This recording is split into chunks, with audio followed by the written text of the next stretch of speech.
This video is sponsored by the FABLEMAKER'S deck of many things, now live on Kickstarter. Hello and welcome to Monster of the Week, the only show on the internet broadcast directly into your dreams. With Spooky Month officially underway, today we're going to be talking about one of my all-time favorite classic D&D monsters that also just so happens to be literal nightmare fuel. I am talking, of course, about the Dream Vestige. We're going to talk about its very odd publication history as well as the creature's lore and ecology. Then we're going to go over how you might build an encounter with the Dream Vestige and talk about some plot hooks and story ideas for your D&D campaign. And as always, we'll convert this bad boy into D&D 5th edition so it'll be ready for the game table next time you sit down to roll some dice. I know a lot of you watching are going to be able to find a place for this monster because it's just such a classic creature that I've had the pleasure of using a few times in the past, and it never disappoints. Honestly, I kind of can't believe it's taken me this long to give it the spotlight. But I'm glad I get to tell you about it today. You could almost say it was sort of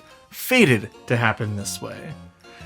Kind of like how this week's sponsor was fated to end up on this video. God, I've been crushing it with these segues lately. A careful decision lies ahead. Will you find the key that unlocks many doors, gamble on a jester, or be illuminated by the star? Pick the star. Illustrated by Eisner Award-nominated artist Yoshi Yoshitani, the FABLEMAKER'S deck of many things features 46 foil cards in full color and monochrome variants, as well as an oracle guidebook with new effects for your 5e role-playing games. Every card features stunning foil accents that reflect alongside you as you explore their meanings. With themes such as isolation, injustice, desire, and ambition, you can discover new ways to overcome hurdles in your path. Expand your journey with bundles including Donjon D20 spinning pins, reading mats, and more. Pull your delight or your doom. Pledge today at thedeckofmanythings.com or by using the link in the description down below. This deck of cards looks straight up beautiful, and as someone who runs Curse of Strahd at least once a year at this point it feels like, I am very excited to incorporate them into my next run through that campaign. So thank you so much to the FABLEMAKER'S deck of many things for sponsoring this ghoulish episode of Monster of the Week. Now, do your best to stay alert, and don't get lulled into a false sense of security, because a monster the likes of which you've never seen is stalking the night.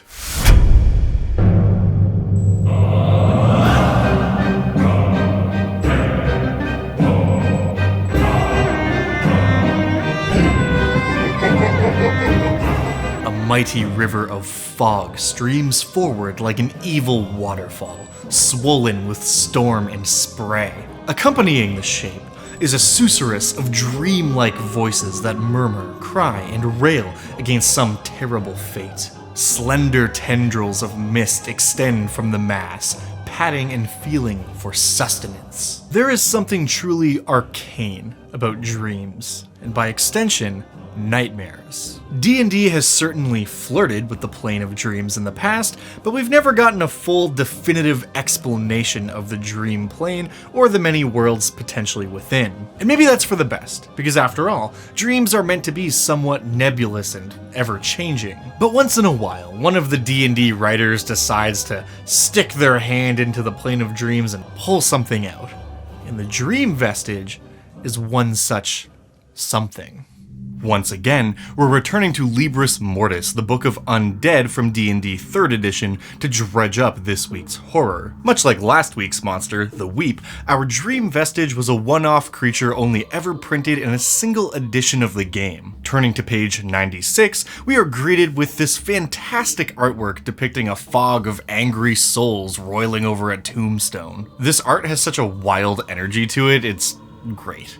So what exactly is a Dream Vestige? Basically, it's a massive amalgamation of cursed souls. The vestige is undead, huge in size, and from afar, they appear as a writhing cloud of fog. Up close, within this fog cloud can be seen hundreds of twisted bodies and faces all climbing across one another like a den of snakes. The first Dream Vestige was born due to a lethal curse afflicting an entire city. All of the people living within the city died overnight in a cursed sleep, racked with horrible nightmares that ultimately sent the entire population to an untimely grave. However, due to the nature of the curse, their souls were bound together in a tremendous undead knot, forced to relive their worst nightmares over and over again, eternally amalgamated as a singular undead creature. The exact origin of this curse is largely unknown, but a lot of people think Orcus is to blame. And I mean,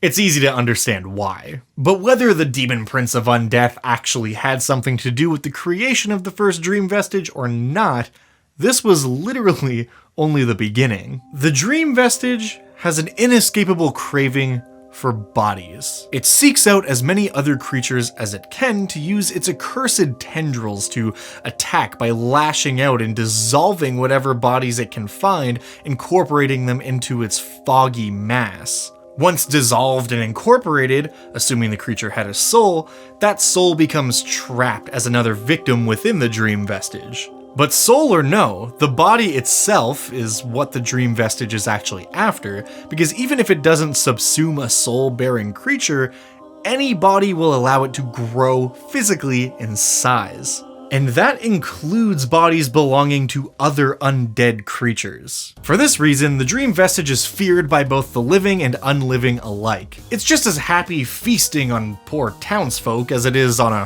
horde of zombies, and I find that really fascinating. Another thing that makes this monster so interesting is that it's intelligent.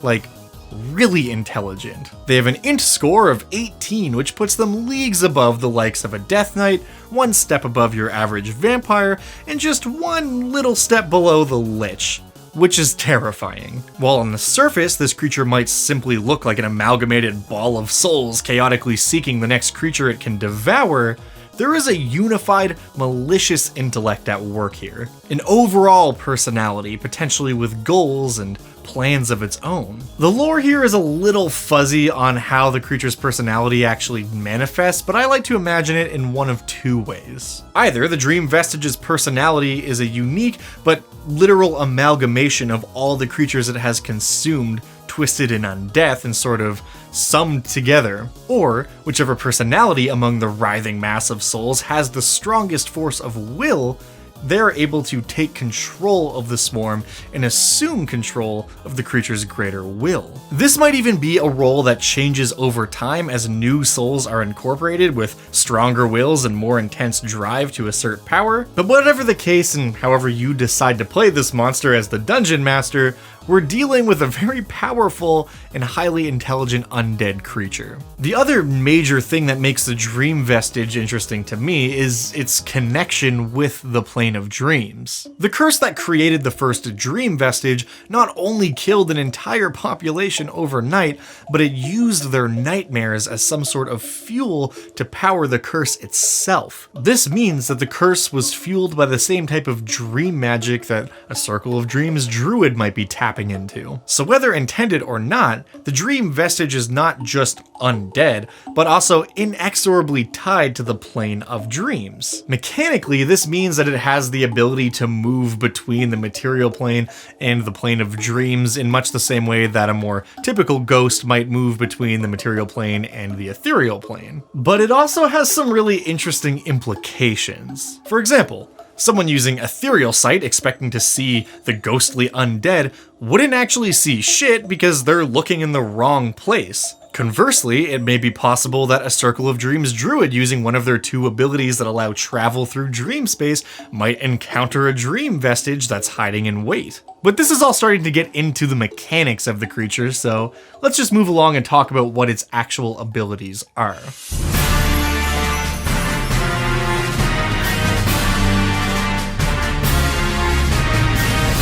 The Dream Vestige is a big, powerful boss monster in every sense of the word, clocking in with a CR of 15. This bad boy is likely going to either be the supreme threat of your game or a very large obstacle on the path to something even greater. It's capable of some really nasty stuff, and there's a lot to cover here, so let's just jump in. For starters, this monster, much like the Ghost, has no regular move speed, but a 40-foot flying speed. Its HP sits at an average of 209, which is a little lean for a monster of this level, admittedly. However, it is either resistant or straight up immune to so many different types of damage that it more than makes up for it, in my opinion. If you want to get through for a regular amount of damage, you need to be either swinging a magic weapon or casting a spell that deals force, psychic, or radiant damage. Everything else is going to be either resisted or straight up ignored. It's also immune to all the typical conditions of a high-level undead, meaning it can't be charmed, exhausted, paralyzed, petrified, or poisoned, and because it's literally a sentient fog, it can't be grappled, restrained, or knocked prone. In terms of offensive abilities, the Dream Vestige has one primary method of dealing damage, and that is by using its tendril attack. 4 times per round, it gets an attack where it reaches out with one of its ghostly, foggy tentacles, and each one of them deals 3d6 plus 5 necrotic damage. Now that's not a ton of power, even considering it gets to attack 4 times, but the real danger here is that every time it connects with one of those tendrils, it begins absorbing the creature into its form. This is represented by a 1d4 reduction to the target's intelligence score. That's right. Every time this thing touches you, you lose between 1 and 4 points of intelligence. This reduction might only last for 1 hour, but if it manages to drain you down to 0, you die. But not only do you die, your soul gets sucked into the vestige and your body is entirely disintegrated, meaning you don't get to come back to life unless the party is willing to spring for a casting of true resurrection. And even then, the soul is trapped until the vestige is destroyed, so the majority of the time, this is it. Anytime you're dealing with a creature that drains one of your stats, it's terrifying. The example I always go to is the Shadow because it's such a weak creature on paper and should be very easy to deal with, but I've seen a pack of these things rip a party to pieces at a high level more than once, because once that snowball starts rolling and people's stats start getting drained away, it can turn ugly real fast. In D&D 5e, we have so many tools to manage hit point loss, but very few to deal with ability drain. Attacking intelligence is especially mean because the 2 classes most often suited to dealing with undead, paladins and clerics, often dump intelligence since they don't really need it for any of their class's spells or abilities. The other benefit of this attack is that anytime the Dream Vestige drains intelligence from a target, no matter how much it actually drains, the vestige gains 5 temporary hit points. And unlike normal temp HP, temporary hit points gained by the Dream Vestige are cumulative, meaning that if it has, say, 5 temp HP, and then it somehow gains 10 temporary hit points, rather than taking 10, the larger of the 2 numbers, it adds them together for a total of 15, which is not how temporary hit points normally work. This, of course, is meant to mechanically represent the Dream Vestige growing larger as it consumes more creatures. It's also how these things propagate. Earlier I mentioned that the first Dream Vestige was created by this unknown curse of sleep. And while it's not impossible such a thing could conceivably happen again, most Dream Vestiges are just pieces of that original creature. When the Dream Vestige reaches a total number of temporary hit points equal to its maximum hit point total, the creature divides into 2 separate vestiges. Now this is very unlikely to happen in the middle of combat unless things go really wrong for a really long time. But if the vestige is, say, just murdering a bunch of commoners in some town, assuming it has 209 normal hit points, it would only need to connect 42 times with its tendril attack to have enough temp HP to split in 2. With 4 attacks per round, that's only 11 rounds of combat, which in real time translates to 66 seconds. Even if we assume the vestige somehow misses half its attacks, and we double that number, that means every 2 minutes and 12 seconds the Dream Vestige is splitting into 2 distinct entities. So just imagine the consequences of one of these things being set loose on a massive city with thousands of occupants. After just 30 minutes and 48 seconds, how many Dream Vestiges do you think could be created? 10? 100? 1,000? How about 16,384? And remember, that's assuming they miss half of their attacks against commoners, which is very unlikely. If they always hit, we reach that number in just over 15 minutes. Now obviously that's assuming there are no powerful good guys around to put a stop to it, and that they don't just run out of people to kill. But the point I'm trying to make here is even just one of these things being left unchecked for long enough is an existential threat to an entire kingdom. We're talking about an apocalyptic event wiping a nation off the map, potentially overnight. It is of course worth mentioning though that this doesn't really make them more dangerous when we're rolling initiative and having a battle with the players. But the players having an understanding of how fast this thing can ramp out of control should they fail to destroy or contain it, that's gonna up the stakes 1,000-fold. Because should your group of heroes fail, this thing might consume everything and everyone that they know. But existential threats to life as we know it aside, this thing has a few other abilities that are bound to spice up combat a bit. They exude an aura of desecration that effectively makes the area within 20 feet of the creature desecrated ground. Now, desecrated ground is something that doesn't come up a lot, and it's something a lot of folks playing D&D 5th edition might not even be aware of is a thing, but I assure you, it is a specific rule in the Dungeon Master's Guide. Read your Bible, people. Page 110. An area of desecrated ground can be any size, and a detect evil and good spell cast within range reveals its presence.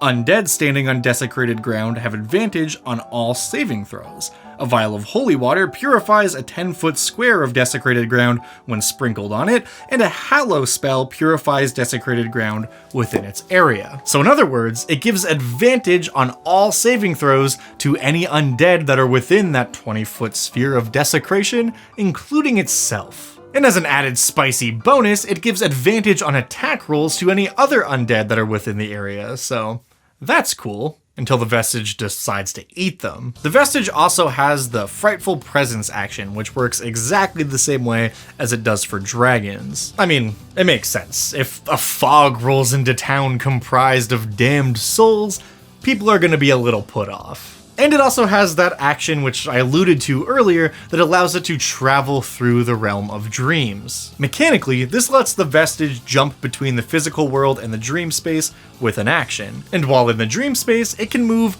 a lot faster. In fact, it can move up to 300 miles per hour in the dream world, so not only is it generally safer there, it can also travel extremely fast. And that is essentially it for what we get in the original Monsters entry. However, I did feel like there were a few missed opportunities in terms of flavorful spells that a Dream Vestige might be able to cast that would add a little je ne sais quoi to the encounter. So my conversion also includes a short spell list. For one, Fog Cloud seems like a no-brainer, especially when you consider that the Vestige has blind sight. Coating an area in fog before descending to wreak havoc seems very on-brand to me. I also gave it access to both Dream and Sleep. These are two situational spells that, at high level, won't be incredibly impactful in combat, but I think both add a lot of flavor to the monster, and I mean, come on, this creature being able to cast Dream just makes sense. Since they are intelligent, if they know a pesky adventuring group is after them, messing with them in their dreams is mandatory as far as I'm concerned. Lastly, I gave it Phantasmal Killer because that just seemed on brand. Truthfully, this spell is decidedly just alright, but if you ever want to give your players a break from the intelligence-draining tendril attacks for a round, having the creature project a nightmare into someone's brain seems like a cool way to spend a turn. And if you don't want to use any spells with your Dream Vestige encounter, just ignore them. I feel like this creature can function completely without spells and still be really awesome and memorable, but I just wanted to give the option, so if you feel inspired to use some of these spells or maybe add some spells of your own, it's right there. But in either case, the complete picture of this creature in combat is absolute terror. Anytime this monster shows up in an encounter, it is going to steal the show and become the most imminent threat almost always. Even if there's a more important enemy at play, anytime something threatens ability drain, that just has to be the primary target. But outside of the actual combat encounter itself, let's talk a little bit about how you might use the Dream Vestige in your campaign.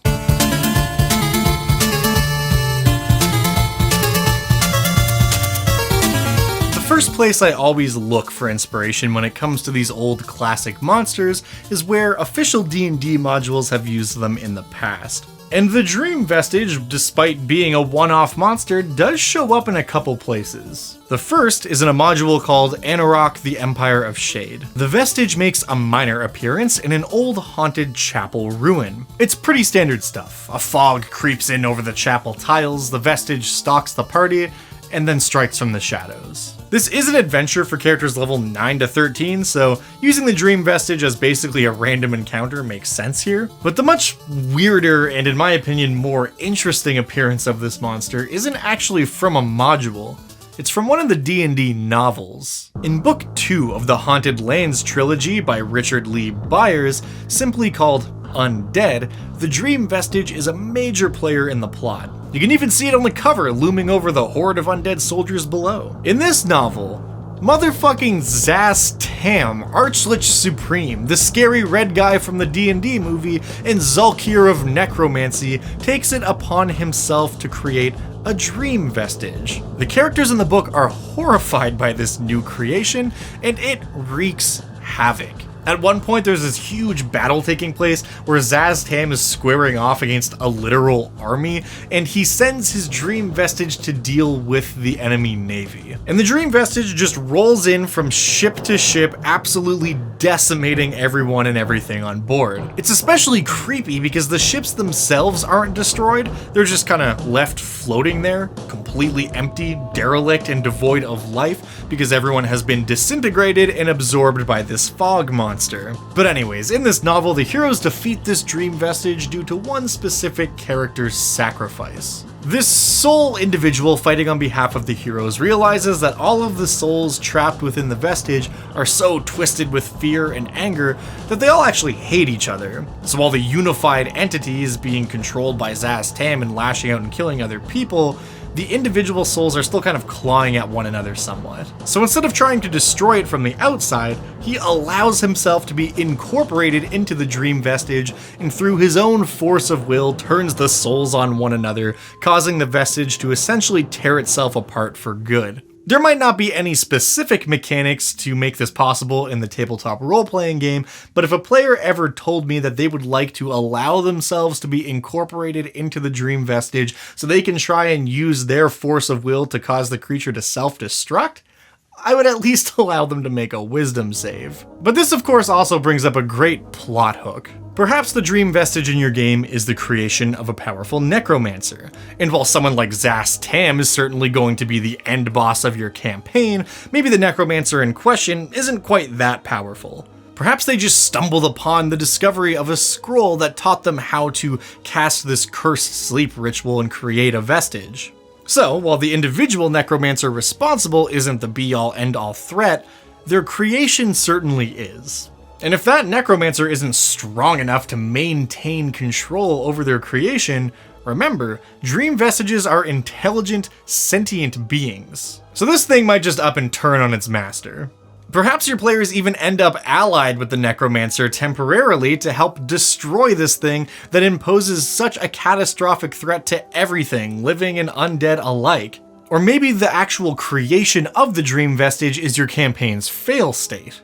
Just a looming threat in the background, like a fully powered up dragon goddess in Rise of Tiamat. This could be a cool way to incorporate the lore of this monster for a lower level campaign where the party just has to stop the creature from being manifested altogether. And if they fail, suddenly their goal pivots from stopping the creation of a Dream Vestige to saving as many people in town as they can. That might be a somewhat dark and even tragic ending, but hey, you just set up the next villain for the subsequent campaign. The destruction of a Dream Vestige could also make for a great mission given out by a cleric or paladin order. Destroying the vestige and setting all those tortured souls free would be a wonderful excuse for a dungeon crawl. The players would be tasked with delving into an ancient catacomb and exorcising the evil that has awakened there. And only once they fight through the hordes of undead and destroy this huge, terrifying undead abomination is the area safe.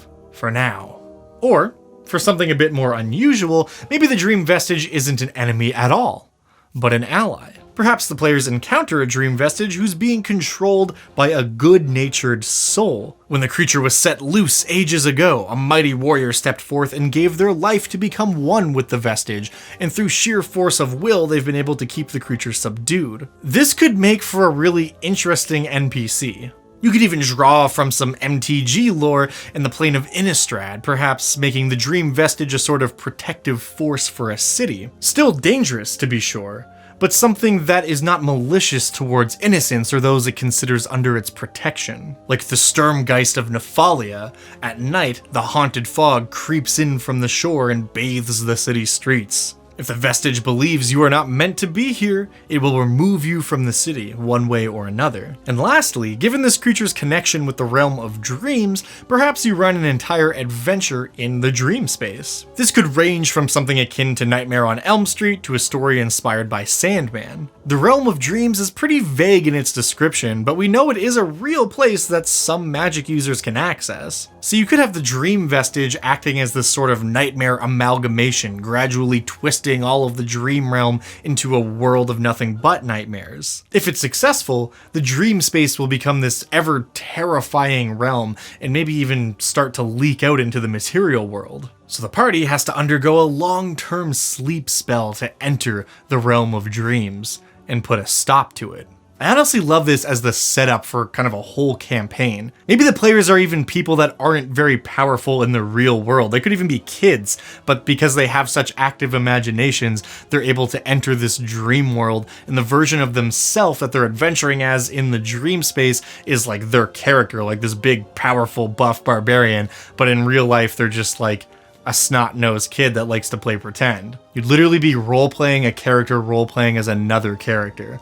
I think that could be fun. But however you choose to use this creature, I hope you get a chance to drop it in a D&D game sometime because it is an incredibly unique and horrific monster. As always, if you do want to use this monster in your game, there's a link to a 5th edition stat conversion in the description below. And of course, if you are one of my lovely patrons over on the Dungeon Dad Patreon page, you can find the Dungeon Dad style high-res PDF stat block that has all the same information, but a bit fancier presentation, and of course that beautiful artwork, this week done by Maxwell Polikoff. He took this concept and just ran with it, and I think he absolutely crushed it this time. And if you're not a patron, consider checking it out. It's $3 a month, you get some cool stat sheets, and it helps me keep this channel running like the poorly oiled machine it is. But for real, thank you so much to all the patrons out there who help make this channel possible, and thank you so much to our Patron of the Week. This week's randomly selected patron is Ollie Ford. Thank you so much for all of the support, my friend. It helps me stay driven. And thank you for watching. As always, if you enjoy this content and you like what I'm doing here, please consider leaving a like or a comment or subscribing if you're not subscribed already. All that stuff helps me out a ton.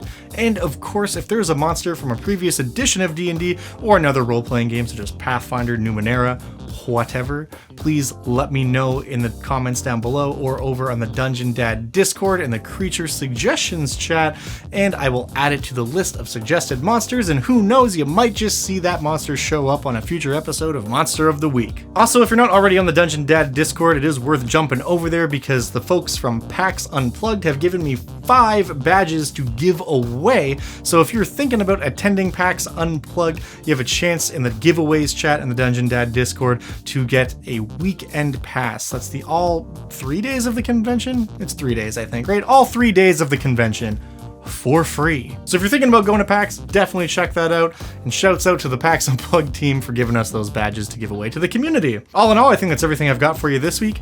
I highly recommend watching until the very end of this video for our preview of what's coming next week, because it is a monster I guarantee none of you have heard of before, because it is an original creature made by me. So once again, thank you so much for watching, and I'll see you next week for a very special episode.